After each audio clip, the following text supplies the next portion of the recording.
Hi అండి. ఈరోజు నేను చేపల పులుసు చేయబోతున్నానండి. చేపలను తీసుకొని చేపలకు కల్లుప్పు పట్టించేసి బాగా వాటికి రుద్ది శుభ్రం చేసుకున్నాను. తర్వాత కడాయి తీసుకొని అందులోకి మనం శుభ్రం చేసి పెట్టుకున్నటువంటి చేపలను వేసేసి నీళ్ళని బాగా వంపేసుకొని అందులోకి అర స్పూను ఉప్పు, ఒక స్పూన్ కారం పొడి, అలాగే కొంచెం చిటికెడు పసుపు వేసి వాటన్నిటికి బాగా పట్టించి ఒక 30 నిమిషాల పాటు పక్కన పెట్టేసుకున్నానండి. ఆ తర్వాత కడాయి తీసుకొని అందులోకి 3 స్పూన్ల ఆయిల్ వేసుకున్నాను. ఆయిల్ వేసుకున్న తర్వాత సన్నగా తరిగినటువంటి ఆనియన్ ముక్కల్ని వేశాను. అవి బాగా వేగిన తర్వాత కొంచెం అందులో 3 గ్రీన్ చిల్లీ కూడా వేశానండి. కట్ చేసుకొని సన్నగా. అవి వేగిన తర్వాత కొద్దిగా కరివేపాకు వేశాను.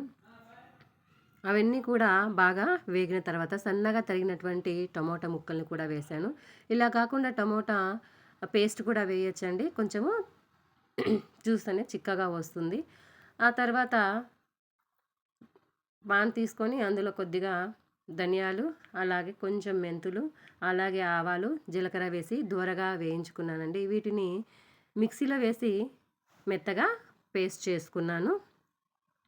ఆనియన్ ఇవన్నీ కూడా బాగా వేగిన తర్వాత అందులో కొంచెము కారం పొడి, అలాగే ఉప్పు, కొద్దిగా పసుపు వేసుకొని బాగా వేయించుకున్నాను. ఆయిల్ రిలీజ్ అయ్యే సమయంలో మనము ఏదైతే పౌడర్ని తయారు చేసి పెట్టుకున్నామో మసాలా పౌడర్ని అది వేసి బాగా వేగిన తర్వాత దానికి ఎక్కువ టైం పట్టదండి. అలాగే చింతపండు పులుసును మనం ముందుగానే తయారు చేసి పెట్టుకున్నాము. ఆ పులుసు వేసేసి ఇందులో ఆ తర్వాత తగినన్ని నీళ్ళు పోయాలి. అంటే మనము ఎంత పులుసైతే మనకు కావాలో అన్ని నీళ్ళు వేసేసి మనం తయారు చేసి పెట్టుకున్నటువంటి ఈ చేపలను ఇందులో వేసేసి సన్నని మంట మీద 10 నిమిషాల పాటు ఉడికించుకోవాలి.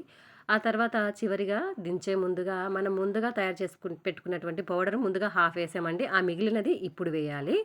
ఇప్పుడు ఈ పౌడర్ వేసేసి కొద్దిగా సన్నగా తరిగి పెట్టుకున్నటువంటి కొత్తిమీరను కూడా చల్లుకొని అలా మెల్లగా కొద్దిపాటి సమయం వరకు దాన్ని అలా మెల్లగా తిప్పుకోవాలండి. అంటే ఆ పులుసు అదంతా పడుతుంది. పులుసు కానీ, మనం వేసిన మసాలా కానీ అందులో పడుతుందనమాట ఆ ముక్కలకి. ఇప్పుడు రుచికరంగా ఉంటుంది. రుచికరమైనటువంటి చేపల పులుసు రెడీ అయిపోయిందండి.